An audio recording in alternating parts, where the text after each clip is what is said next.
জাতীয় সংসদ অধিবেশনে আওয়ামী লীগের সংসদ সদস্য রকিবুল ইসলাম বীর উত্তম ও সংরক্ষিত আসনে আওয়ামী লীগের সদস্য ফরিদা ইয়াসমিন সরকারি চাকরিতে প্রবেশের বয়সসীমা বৃদ্ধি বিষয়টি নিয়ে প্রশ্ন করেন।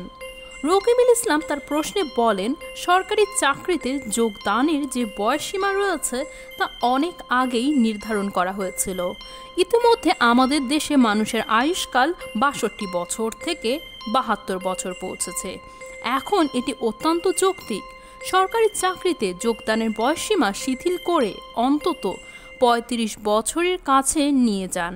তিনি বলেন, বয়সসীমা বাড়ালে কর্মসংস্থানের অভাবে আমাদের হতাশাগ্রস্ত তরুণ ও যুব সমাজ প্রতিযোগিতায় এসে সরকারি চাকরিতে ঢুকতে পারবে। আমি সরকারকে অনুরোধ করব, বয়সসীমা শিথিল করার সময় এসে গেছে। সরকারি চাকরিতে যোগ দেওয়ার সুযোগ সৃষ্টির সময় হয়েছে। আমাদের না মনোভাব থেকে বেরিয়ে এসে হ্যাঁতে আসতে হবে। এ প্রশ্নের উত্তরে জনপ্রশাসন মন্ত্রী ফরহাদ হোসেন বলেন, গত ১৫ বছরে সরকার অনেক যুগান্তকারী পদক্ষেপ নিয়েছে।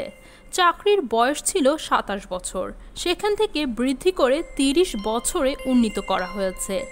মুক্তিযোদ্ধাদের সন্তানদের জন্য ৩২ বছর করা হয়েছে।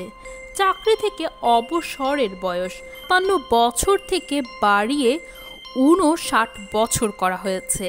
তিনি বলেন, আমরা সবসময় যুগের সঙ্গে তাল মিলিয়ে জনবল কাঠামো ও নিয়োগ প্রক্রিয়ার আধুনিকায়ন করে থাকি। যুগের সঙ্গে সম্পর্ক রেখে আমরা পরিবর্তনও করে থাকি। চাকরিতে প্রবেশ ও বেরিয়ে যাওয়ার বয়সটি খুবই গুরুত্বপূর্ণ বিষয়। সরকারি চাকরিতে এখন বেশ আকর্ষণ তৈরি হয়েছে। বিভিন্ন বিশ্ববিদ্যালয়ের মেধাবীরা ক্যাডার সার্ভিসে যোগ দিচ্ছেন। তিনি আরও বলেন, সরকারি চাকরির পরিবেশ থেকে শুরু করে বেতন কাঠামো নতুন প্রজন্মের কাছে বড় আকর্ষণ তৈরি করেছে। সরকারের কাজের সঙ্গে সম্পৃক্ততা একটি সম্মানের বিষয়। আবার চাকরি নিরাপত্তা থেকে শুরু করে বেতন কাঠামো অত্যন্ত সুন্দর হয়েছে, কাজের পরিবেশও সুন্দর হয়েছে।